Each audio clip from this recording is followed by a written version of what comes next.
I welcome you all to the second segment of 11th lecture.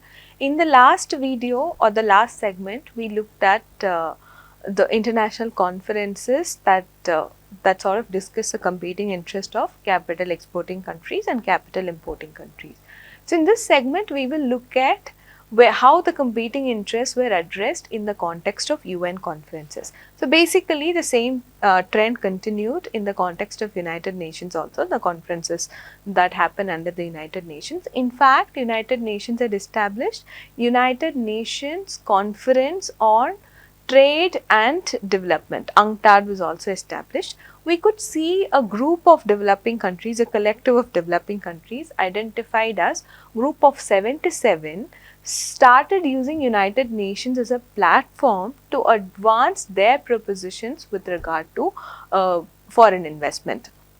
What happened was, the classical international law, whatever law that had developed in the context of protecting foreign investment, that was a result of the imperialism, especially European views of protecting foreign investment was reiterated.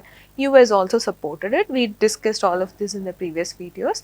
So whatever laws that had existed at that point of time, that only spoke about giving protection to foreign investment. So therefore, the developing countries felt that there was a need to change this, because otherwise they felt that the existing system, or if we look at existing law, that operated to their disadvantage. So we can see Uruguay and Bolivia submitting a proposal before the General Assembly of United Nations in the year 1962. So basically a resolution was adopted in the year 1962 with regard to permanent sovereignty over natural resources. Sometimes you would hear PSNR like that. So PSNR refers to Permanent Sovereignty over Natural Resources resolution that was adopted in the year 1962. So what did this resolution do?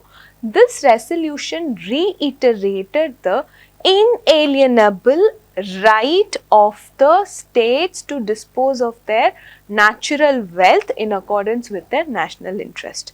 That is what it did. So particularly we are interested in looking at three paragraphs from PSNR, that is paragraph 1, paragraph 2 and paragraph 3, so that we can clearly underscore what the developing countries wanted to do in the context of foreign investment and how they had utilized United Nations as a platform to achieve this. If we look at paragraph 1 of PSNR, paragraph 1 of the resolution stated that the right of peoples and nations to permanent sovereignty over their natural wealth and resources must be exercised in the interest of their national development and of the well-being of the people of the state concerned.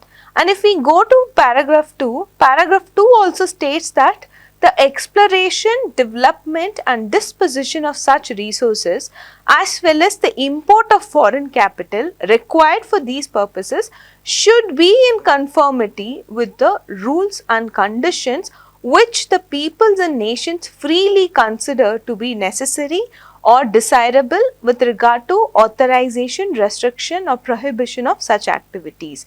And in fact, in the first paragraph 1 and paragraph 2, we can see that the right of the state, sovereign state to take measures with regard to foreign investment or with regard to the natural resources is what reiterated.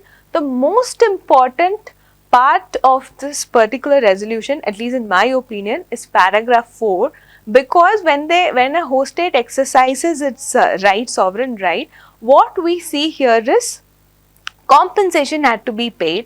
I mean, it can take any measures over the natural resources possessed, but if it affects a foreign investor, it has to pay compensation. But what is the compensation? Because in the previous video, we discussed the fight between capital exporting countries and capital importing countries was in the context of compensation. Capital exporting countries demanded Hull's formula. Capital importing countries sometimes stated that, national treatment had to be given. So that is what makes paragraph 4 of the resolution very important, at least to me. So paragraph 4 of the resolution states that nationalization, expropriation or requisitioning shall be based on grounds of public utility, security or the national interest which are recognized as overriding purely individual or private interests, both domestic and foreign, and in such cases the owner shall be paid appropriate compensation. Let me repeat it, the owner shall be paid appropriate compensation. And how do you calculate the appropriate compensation? That will be calculated in accordance with the rules in force in the state taking such measures, that is your domestic laws. The state is taking such measures in exercise of its sovereignty and in accordance with international law. Let me repeat it once again. The appropriate compensation will be calculated based on the domestic laws of the state taking the measure while exercising its sovereign power and in accordance with international law. So that is what given in paragraph 4. Paragraph 4 further states that in any case where the question of compensation give rise to a controversy, that is if there is a dispute with regard to the quantum of compensation, then the national jurisdiction of the state taking such measure shall be exhausted. That is, the matter will go only to the domestic court of the host state that had taken the measure. So does that mean can there not be an international resolution? Because if we see paragraph 4 also clarifies that if there is an agreement between the sovereign states and other parties concerned, then there can be settlement of the dispute through arbitration or other international adjudication as well. So this is how we can see that the permanent sovereignty of natural resources sort of was worded. This was moved by Uruguay and Bolivia. So basically it was the resolution had, the proposal had come from the developing countries itself. So they had given a lot of emphasis on and the sovereign rights, and what we see here is that they can make a self-determination as well. So all of these are given lot of emphasis here. Now the fact here is, even when this resolution was discussed, we do see that there was a contest with regard to the quantum of compensation. Finally, as a compromise, the word appropriate compensation has been used. So now what we see here is the appropriate compensation has to be calculated as per the laws of the domestic law as well as per the international law as well. In fact, if we look at the draft provision that was submitted by Soviet Union, it did not contain any reference to compensation itself. At least the final version that we see in the 1962 resolution, there is a reference to compensation, however vague it is. There is a reference, it talks about compensation, and the compensation has to be determined in accordance with the domestic law as well as international law.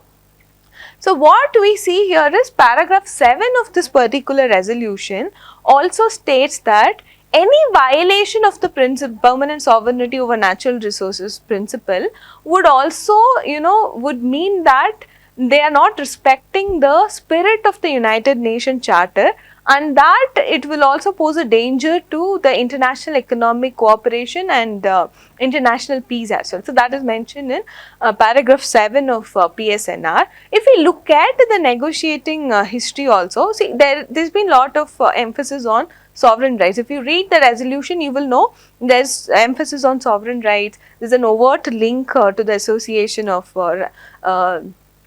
right to self-determination, and then compensation standard is appropriate compensation. So if we look at the negotiating history, capital exporting countries had a problem with regard to too much of emphasis on sovereign rights, then the link to self-determination, then obviously they also had a problem with regard to compensation. So finally, the compromise that had come for the capital exporting countries is that compensation will also be determined as per the international law. So that is the compromise that they have, the capital exporting countries got. So even after getting this, we can see that the capital exporting countries after 1962 kept arguing that appropriate compensation actually meant Hull's formula itself. So therefore, another resolution was passed in the year 1973 which had to clarify what is meant by appropriate compensation, and in this resolution what is mentioned was appropriate compensation means a compensation that is calculated as per the laws of the domestic laws of the host state that is taking the measures while exercising the sovereign power. So at least in the 1962 resolution, There were two things. Compensation will be calculated as per domestic law and as per international law and in accordance with international law. That's the phrase that was used in 1962 resolution. But the 1973 stated that appropriate compensation means compensation calculated as per domestic laws. In fact, there was one resolution in the year 1972 itself which stated that the host states have a right to nationalize any property including a foreign investment. So this right of nationalization means compensation had to be paid, and that compensation will be calculated as per the domestic laws itself. So that had come in the year 1972 itself. So basically it reiterated the right of the developing countries to nationalize any property. But in fact in this resolution we see that they felt it was irrelevant to spell out the conditions for nationalization, but rather this resolution stated that that question fell within the sole jurisdiction of the nationalizing country's courts itself. That is what is provided in the 1972 resolution. Meanwhile, there was one more resolution that was adopted in the context of Security Council, that is resolution number 330 of 1973. So this resolution was actually adopted on 21st March 1973, and what did this resolution say? This resolution number 330 provided that home state cannot use economic, political or other sanctions in order to threaten the host state not to exercise their sovereign power. So that resolution was moved in the context of Security Council also. So what we see here is, within the framework of United Nations, the propositions of the developing countries, because they were larger in number, there were many countries that were getting newly independent, so developing countries were larger in number. So they use United Nations as a platform to advance their proposition with regard to foreign investment, and that is why we've seen series of resolutions were passed. So there were two more resolutions that were very significant, and I wanted to discuss these two resolutions in detail. So therefore, we'll do that in the next video, next segment. Thank you.